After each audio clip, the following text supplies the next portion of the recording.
That's not Liza. What do books have to do with it when I'm feeling rotten on your behalf? Or perhaps it's not on your behalf, and I've only just woken up to all this myself. Surely you yourself must find it loathsome here. Apparently not, huh? Habit counts for a lot. The devil only knows what habit can do to a person. You don't seriously think, do you, that you'll always stay pretty, that you'll never grow old, and that they'll keep you on forever and ever? And I'm not even talking about the dirty tricks they play here. However, I will tell you this about your present life here. You're still young, comely, attractive, full of spirit and feelings. But did you know, as I came to you just now, I immediately felt disgusted at being here with you? You need to be drunk to come to this sort of place. If I'd met you somewhere else, living as normal, decent people live, I'd not only run after you, I'd positively fall in love with you and be glad of one look from you, let alone one word. I'd go down on my knees for you. I'd wait for you by your gate. I'd look upon you as my bride-to-be and consider myself honored. I wouldn't dare harbor one unclean thought about you. But here I know very well that I only have to whistle, and whether you like it or not, you'll come to me. Because it wouldn't be me who would have to do your bidding, but you would have to do mine. Even the meanest peasant can hire himself out, but he won't be enslaving himself altogether, because he knows that it's just for a limited time. Where's your limited time? Just think what it is you're giving up here, what you are enslaving. It is your soul over which you have no command, that you are enslaving, together with your body. You let your love be desecrated by any old drunkard. Love, that's everything. That's a precious jewel, a virgin's treasure. Love. Some men are ready to sacrifice their souls or go to their deaths to earn that love. And why should anyone try to win your love when he can get all he wants without any love? There's no worse insult for a young girl than that. Do you understand?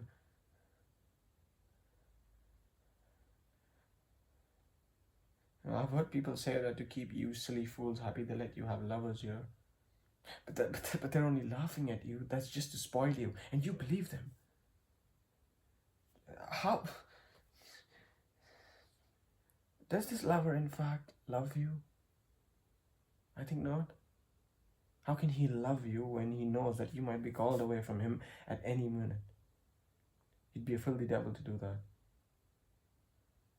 But how can he have one drop of respect for you? What do you have in common with him? He'll only laugh at you and steal from you. That's what his love amounts to.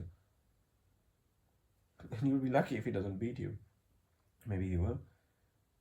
And if you have one of those gentlemen with you, or just go and ask if he'll marry you. Yes, he'll laugh at you right in your face. That is, if he doesn't spit at you or knock you down. And for what have you ruined your life here? To be plied with coffee and given plenty to eat? Any decent woman wouldn't allow one crumb to pass through her lips, for she would know very well why it is that they're feeding her. In this place, you're in debt, and you'll always be in debt right up to the very end, right up to the time when the customers give you a wide berth, and that time isn't far enough. Don't rely on your youth. You see, in a place like this, all that passes by in a flash. They'll throw you out, and not simply throw you out, since long before that they'll have started finding fault within you, reproaching you, cursing you, as it wasn't you who sacrificed your health and allowed your youth and soul to perish for madam's benefit, but as if you'd ruined her, robbed her, sent her out begging. Don't expect any support. The others, your friends, they'll all turn their backs against you, so that they can get into her good books, because everyone here is a slave and has lost all conscience and sense of compassion long ago. They are defiled, and there's nothing on this planet more repulsive, obscene, and offensive than their abuse. And you will have lost everything, and your health, youth, beauty, your hopes with no redemption. And at 22, you look like 35, and you'll be lucky if you still have your health. Pray to God for that. Perhaps you're thinking now that it's not really work that you're doing, that it's all one long holiday. But in fact, there is no other work on this earth harder or more backbreaking, and there never has been. Anyone would think it's enough to make you cry your heart out. And you wouldn't dare utter a word, not a single syllable, when they throw you out. And you'll leave as if it were all your fault. And then you move on to another place, and then to a third, and then somewhere else, until finally you end up in the Haymarket. And there they'll beat you. As a matter of fact, of course, that's their way of welcoming you. The customers can't just fondle a woman without first giving her a good bashing. Or what, you don't believe it's so awful there? Well, just to go along and take a look for yourself. Then you will see with your own eyes. One New Year's Day, I saw one of those women standing by a door. She'd been turned out and ridiculed by her own people to cool off a bit because of her dreadful howling, and they'd locked the door behind her. By 9 o'clock, she was already dead drunk, half naked, disheveled, and bruised all over. Her face was powdered, but she was black all around the eyes. She was bleeding from her nose and mouth, so Gabby had given her a bashing.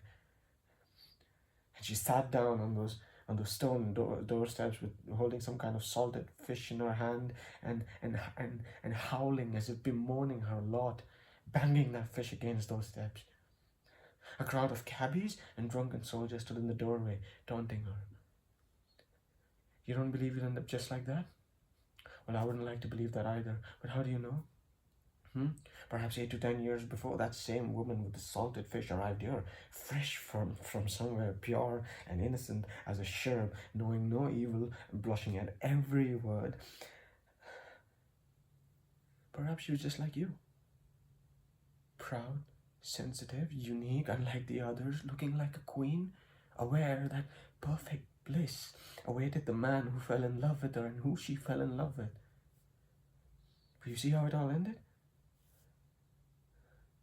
And what if at that very moment, when drunk and disheveled, she was banging those fish against those filthy steps, what if at that very moment she recalled all those pure earlier years spent at her father's house, when she went to school and a neighbor's son waited for her by the road and promised her that he would love her forever and place his destiny in her hands? And when they pledged their love for each other forever and would marry as soon as they grew up?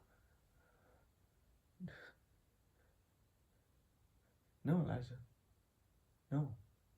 It would be a blessing. A real blessing if you were to die of consumption in some corner or cellar. Just like that girl I was telling you about.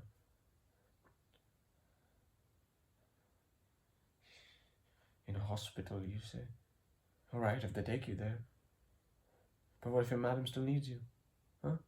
Now you see, consumption is an odd sort of illness. It's not like a fever. A person suffering from that might go on hoping till the very last minute and say she's well. She reassures herself, and that suits your mistress. So, yeah. Oh, don't worry, it's true. It means you've sold your soul, and now you owe money into the bargain, so you daren't utter a word. And when you're dying, they'll desert you, they'll turn their backs on you, because what use are you to them, huh?